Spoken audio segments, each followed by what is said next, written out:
أنا بفرزم بودرك للاي حكمة آويك. السلام عليكم.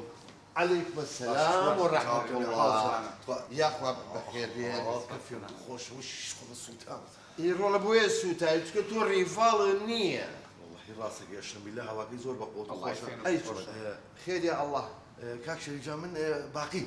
اوه تخوا باقي والله باقي زلوي ما بس مقوربوي. أنا أي والله. بلا قورك وتخوات وانا. أو تقي لقمة. منو؟ ها؟ تقي. من براك وركم؟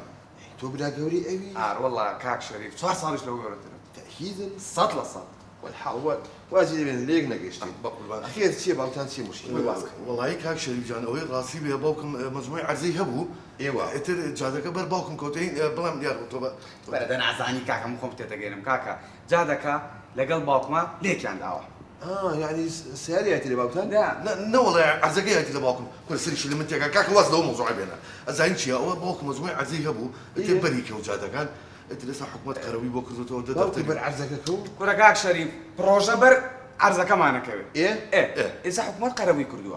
يعني زي كانت هم برجادك برجادك رحمة الله. يدي اوامر الرولا انت اوي راسي بحكومة دفتر قروي باوكم زوتو يجي دو خوش ترسي بدو خوش يبغى قلق من كاك تناك شريف مشكلة كوني باوكم بوسك تانا رانا هاتوا مبلغ ده دفتر وانين بينو ترسين بيبلين جلد ليدا اوا داينين بو خو كل شيء باوتان بدس خومه عفو يعني شو يعني غلط يا مكان ما بس يعني اما من يعني توزي اسراريه تيكلن داينين بو خو اي والله طول دائما زور بسيط ممنون او تون اخويتو كان اسانه والله بسيط والله ماما بالرحمن عيبك تبع الشهر بس تخوا عزلنا بيه والله دوب السيارة مو بابين ديش والله ولا تو برسالي زورك هاتم خون فينك دو زور واسفين مدة أما هوايا ازاني ترولا اما زور مهمه ام ريفالا جاري بلاستيكي زماني بين صاي لقل كهربائتك دو صال والله الله لا همي مهمتر هم مواد شيء احتياطي شيء أما وتناوي شيها ريفال مو تناقش والله تو بس اما كجلي بوكرين بحفته بدكان قرين اما لا همش ولا الاشياء باش أما لو تيجي مياك داني باش عزلنا بيه قرانيك تود عزلنا بيه أو شيء قرانيا اخر او همو كسيكينا مكرم لقل خوما والله ما من زو خوش دوكوك لا مفرزم بودركان لقى الحكمة يستيمو خوما كون هواكاي الله لو هو خوشك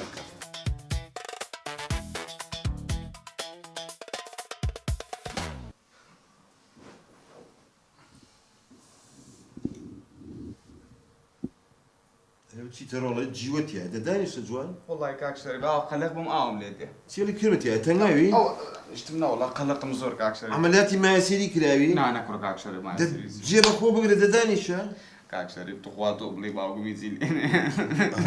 مقري كل مقري لا حول ولا قوة اسا باوك اللي شوي بس تبقى ميوبا بلا هات ما مشي جافريا مانكوا باوك شي ليرانية والله ما انا خانه او اما خانا شيت انا دراوس ما ميدي ماوا والله دو صاله وفاتي كردو اي قرب سلمي تشيك على مالي اما والله بلاي ستيشن لقى اما خانا كره انا كاك شريف يا كره كان بولي بينز يا كمينا درتو بوشش اترو بلاي ستيشن يا مغري باوكشن على ورفتي بو اتاريا قرتوها جاتو الشرف والثمانية او دانش بلاي ستيشن رفيقي يستحاني خليكي سياقتي دبابية انتي والله بيلين بس كاكا اخر زاد دوري دام كرابلو فشل انا يسا ورفتي بو مالي اما خانه قرتوها بلاي ستيشن بخوا زاروا بزوريني نوشو بس بو خوا قدتو دامك ايش هلا مالي اما خانا نا دامك لا قركرا لا قركرا والله باش كاك زري بيان لا حول ولا قوة بابا خمت انا بي والله موضوع انا لا من هالزلات هي بس مين باوكم يجي لي لا بابا بس كم معنا اي كوا برا بتقول لك شيء والله تو باوكم بيني يرون تو برا قريبات وش دس لا تو برا قريبات تو بروشتي تا يقول كاكا بمنا انا ببالدي باوكم بس ببالدي دي اخوان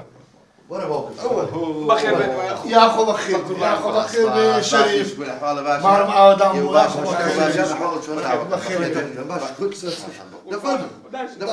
دفن يا الله يا اخو بخير يا اخو بخير كاك خوش بيا اخو اخو تاع توزر برولا رولا انت توتوز برولا هل جات اكو ما كوشتو دم توزي دانش زور مقوش وزن باس يا اخو بخير ستار والله يبير ما بقربان دور رحمن دار بابد يا اخو بخير بي تشاو كم ما عودام بقربان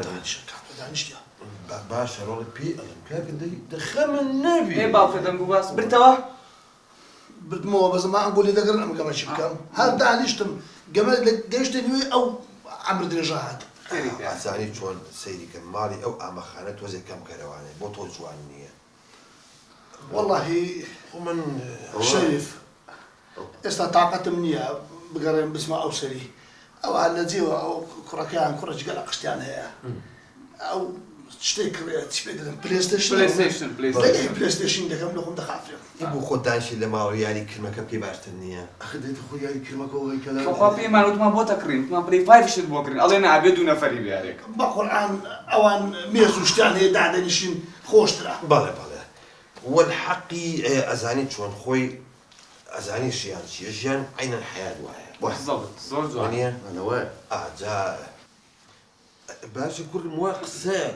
واقساكم كاك برم خوبي ولي لا كاك خوبي نعم كاك شريف يا خبا خير بيه سرتاوا يا بس أمتينا أو منجو أو نقص دانا نازم أدلو ساعتي أو لا يخوت الناس شلون عين قرب يعتبر زين ده كربي ولا دانيش انت باشا وقت الموضوع كنت به يلا كاك أو تشكاك أو نقص دانا اشتكي دبري والله يتشتيق النية بس ده وقتها بس أقول أريبوا أكيد ده باش تبي باقي خوي إنسان أزعين شلون يرجع لشيء زور زور زوانا بس دي أما فلسفة حياته أنا الشريف أتو هاتي دري ليه تقول أدي بشر هل يزارنا أبي يزارنا أمريكا ستيتي بمريو بيتو دوبار دس بكسابتك خوي ويش باشا دكاك باشا بس أقول لك أبغى وقت صادق هذا يقول اليوم بقول عمي بالموما ولا بقول رجلي بوتشي هاتهم باقي. تبس شنبع أول ناهلا أو لا ربوع كابرا ميوانا بترم دليل ربع أقصى كيف كاتل يعني إنسان أبي بو إنسان بيت إنسان دائما لقلب معاناتي خلقها بيت كذا بيه يلا زهجت أخو من هذا وتنا ما حد بحري علومه شريف أتو دري أو كاري هلا وزيا والله الحقي شوية باش تخو أمن ياك بس كاك شريف بس راسم باش والله أو داخل بم بس بأهوني بريك وبيجي جواب بلوه بس صدقه وتخوات جواب بلوه إما كان صار رفيقين كنت دري لفحصي تساوي دم أخذ دكاك شريف ده دبرك أخبر باشا مثلا تو بجادي كارويت أو بزادي داروش أو باقما أجر ده دفتر دولار لعلاقة كابدوزي تو ده دفتر دولار تشيلي أكيد ده دفتر والله لو يخوش الدنيا شريف أمن وشو قلت تملك أتو دناسم ده دفتر ببين مو عم دزامتي هيئة رزاب راي بخبوش مكان عندك نيتد لا والله إيه دي ليرك شو رجني ودني يبي بينز دفتر رجني واحد كاك شريف كاك شريف أو شو قريت يا بس كاك شريف شريف كاك شريف شريف وريت اخوانك وشي ساخو كيف وقاوا